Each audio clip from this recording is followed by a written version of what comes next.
এক নতুন সংস্কৃতি। নৃত্য, সঙ্গীত, সাহিত্য, শিল্প কিছুই লাগে না। এই সংস্কৃতি বাঁচিয়ে রাখতে লাগে শুধু বুলডোজার। হ্যাঁ, এরই নাম বুলডোজার সংস্কৃতি। এবার যোগীর রাজ্যে ধুমধুমার বাঁধিয়েছে সেই বুলডোজার। ভেঙে ফেলা হচ্ছে মোদির লোকসভা কেন্দ্র বারাণসীর মণিকর্ণিকা ঘাট। সংস্কারের নামে ভাঙা হয়েছে লোকমাতা অহল্যাবাই হোলকারের মূর্তি, যার উদ্যোগে অষ্টাদশ শতাব্দীতে আধুনিক রূপ পেয়েছিল মণিকর্ণিকা ঘাট।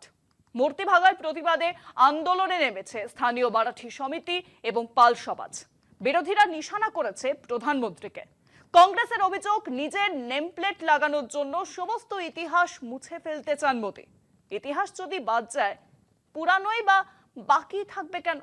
এরপর কি আমাদের এও শুনতে হবে অর্জুন নান কুরুক্ষেত্রে যুদ্ধ জয় করেছিলেন নরেন্দ্র মোদী?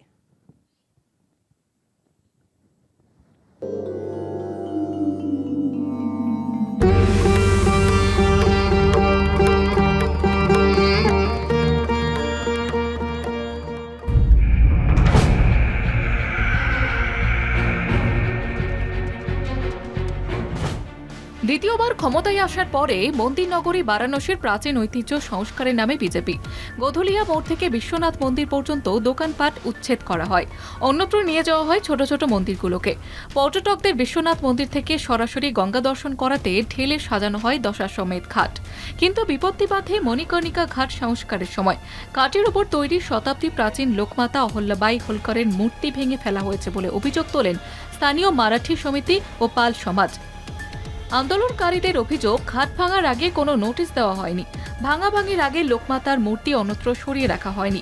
এর প্রতিবাদে স্থানীয় বাসিন্দাদের একাংশ আন্দোলনে নামলে স্থগিত হয়ে যায় সংস্কারের কাজ।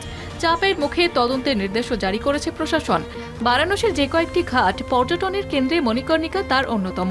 এই ঘাটের প্রতিদিন শদেরেক দেহ দাহ হয়। মণিকর্ণিকার চিতা কখনো নেভে না, এমনই প্রবাদ দেশ জুড়ে। নামকরণ নিয়েও রয়েছে প্রচুর পুরাণ কথা। অষ্টাদশ শতাব্দীতে মারাঠা রানী অহল্যাবাই হোলকারের উদ্যোগে মণিকর্ণিকা ঘাট আধুনিক রূপ পায়, যদিও সেই কাঠামোরও ভগ্নদশা। মূর্তি ভাঙার অভিযোগে পাল সমাজের আন্দোলনের পাশে দাঁড়িয়েছে বিজেপি বিরোধী দলগুলো। কংগ্রেস নিশানা করেছে মোদীকে। দেশের প্রধান বিরোধী দলের অভিযোগ, প্রধানমন্ত্রী কেবল নিজের নামের ফলক বাঁচিয়ে রাখতে চান, মুছে দিতে চান অতীতের সমস্ত ইতিহাস। তারপরেও মুখে কুলুপ গেরুয়া শিবিরের। কলকাতা টিভি।